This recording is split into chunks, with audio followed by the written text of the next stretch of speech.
What's happening, everybody? So welcome back to another episode of Ask the Skinny Guy Savior. We're going to be knocking off more questions off my fan page. I just asked for another batch. We got literally 85 questions here in a span of I don't know, like a few hours here. So 85 questions. I'm going to do my best to keep them short and concise. So one of my New Year's resolutions is to share my knowledge in a shorter and concise manner. And we're going to use the clock to help me with that.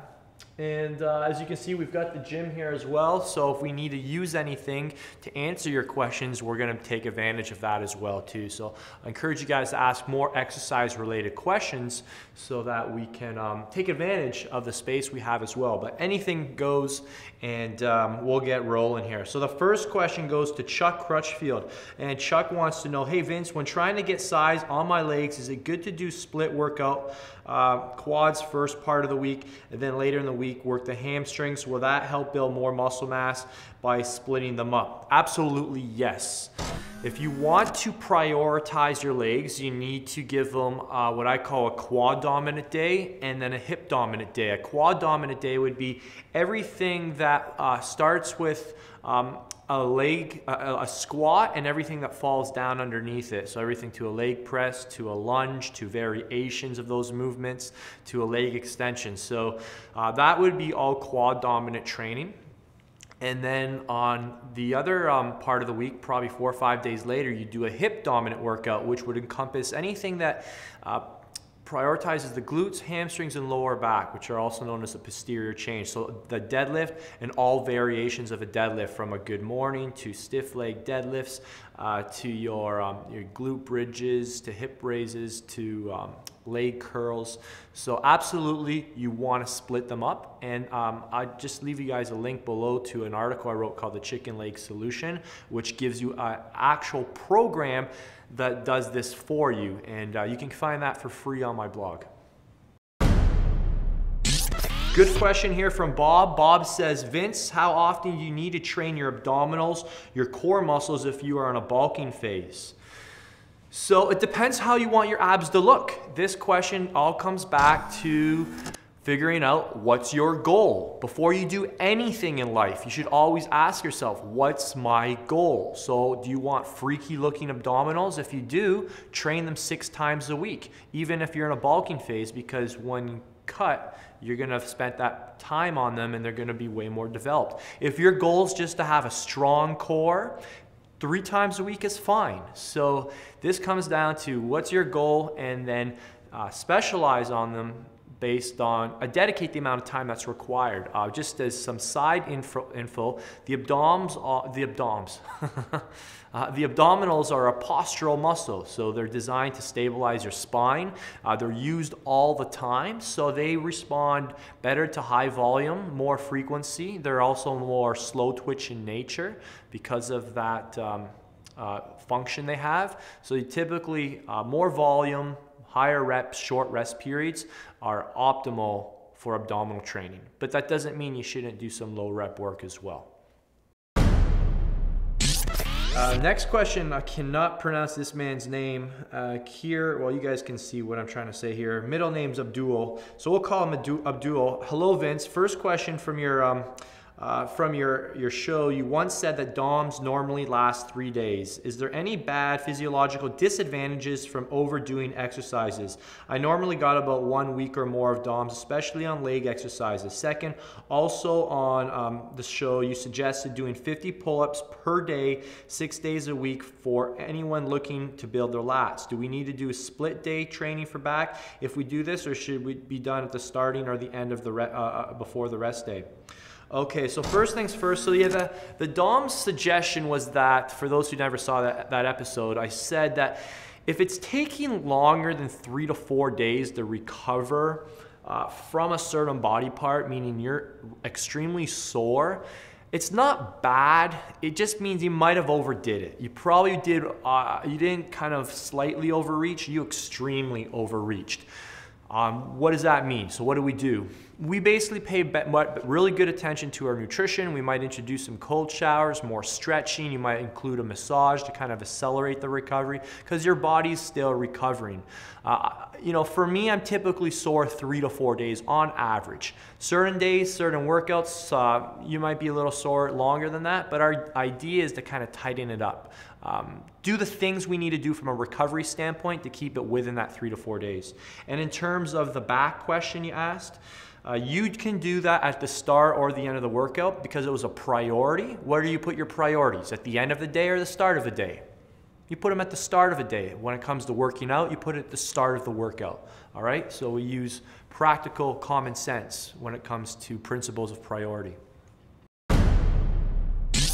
Another question we've got is from Jose Fernandez Rico. He says, hello, I wanted to ask you, Vince, if sweeteners like aspartame, splenda, and other artificial sweeteners are bad for my consumption in moderation.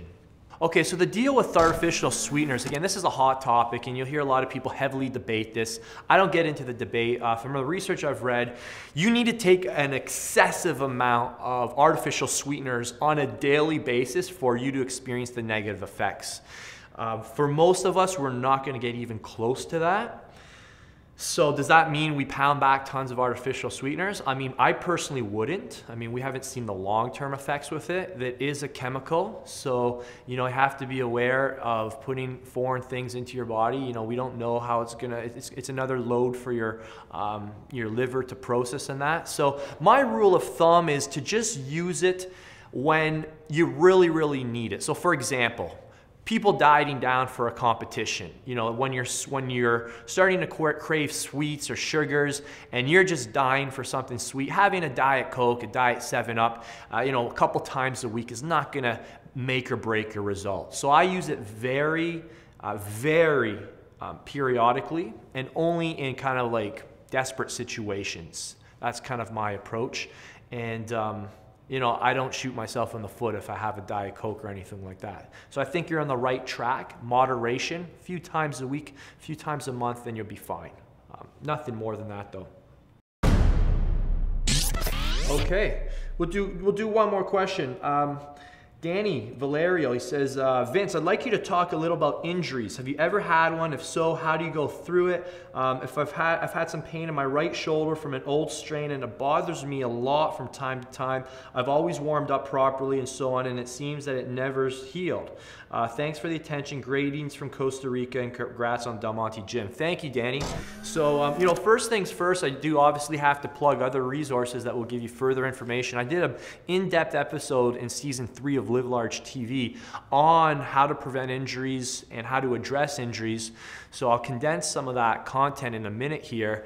The main thing is to get it treated. And not just treated as in putting a Band-Aid on it, but to figure out the root problem. And this requires finding good people, therapists, it could be a MAT practitioner, an ART practitioner, somebody that can muscle test you, put you on his or her table, and find out what's breaking down.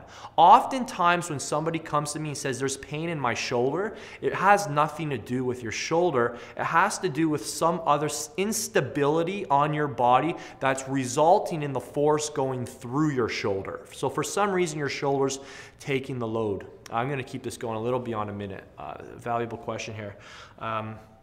Give me one more minute, Dave. I'll do this one in one more minute. So if I'm in the gym and I notice something that's bothering me, the first thing I do, there's actually 3 things I do. The first thing is I reduce the range of motion and I try and pinpoint it to, is it because I'm at an extreme end of a movement? 2, I reduce the speed.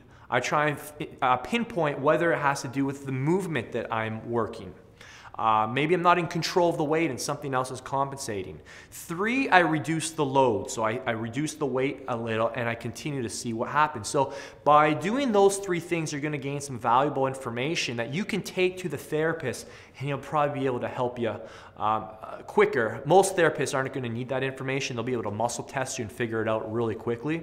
But that's good information for you to gain to get a better idea of what's going on with my body right now. This is not something you treat on Facebook. It's not something you treat over YouTube. This is something you got to go find a professional to help you out with and to figure out what the root problem is, and then give it the time it needs to get better. All right, so just one final thing, you know, it is normal to break down, especially when we're trying to build muscle. We're training at our limits. So it's normal for your body to keep breaking down because we're always trying to go over and above what our norm or what our normal is. So, you know, if you have to see a therapist on a regular basis, don't kind of look at it as a crutch. That's pretty typical for anybody who's training regularly and at a high intensity. So, I just recommend you get good people in your corner that can help you. And a lot of this stuff has to do with, you know, bad tissue. A lot of us have bad tissue from bad lifting habits, from years of abuse and not treating them. And sometimes you just need somebody to work on that tissue as well. And then figure out why that tissue is overreacting, and then fix those weak areas so that those areas that are compensating don't overreact down the road, and that's how you can prevent it. So long story short, Danny, find somebody who's good, who can start working on you and figuring out what this problem is, okay? All right, so that's 5 questions. Those are great ones. We'll get to more in a few days from now, so make sure you're subscribed to the channel so you don't miss out. And for those who want to join my inner circle, my private members club, where I do a weekly show every Monday at 7 p.m. with myself and a couple of my special guests, I recommend that you guys check out Live Large TV. This is where I upload my most current, my most advanced information, and it's held on a private member site for a very, very small monthly fee or a one-time fee that gives you lifetime access to all the seasons, and it's probably the best investment you can make. It's a one-stop shop. It's where you can find everything you're looking for more in depth, and it's shared in an entertaining, educational, and empowering way as well. It's probably one of the most evolutionary shows I've seen online that basically shares everything you need to know about fat loss, muscle building, mindset, and I even go into, you know, things on how to build your business and personal development on that show, all in one spot. So if you want to check that out, just click a link below, click that show more button, and you'll see a link to join Live Large TV, and you can join the thousands of people on that private membership site. And we have a really amazing community over there. People are extremely positive, open-minded, sharing, giving, and it's just a really positive environment. So if you're looking to get connected with great people and to learn at another level, come and join us over there. We'll see you guys next time.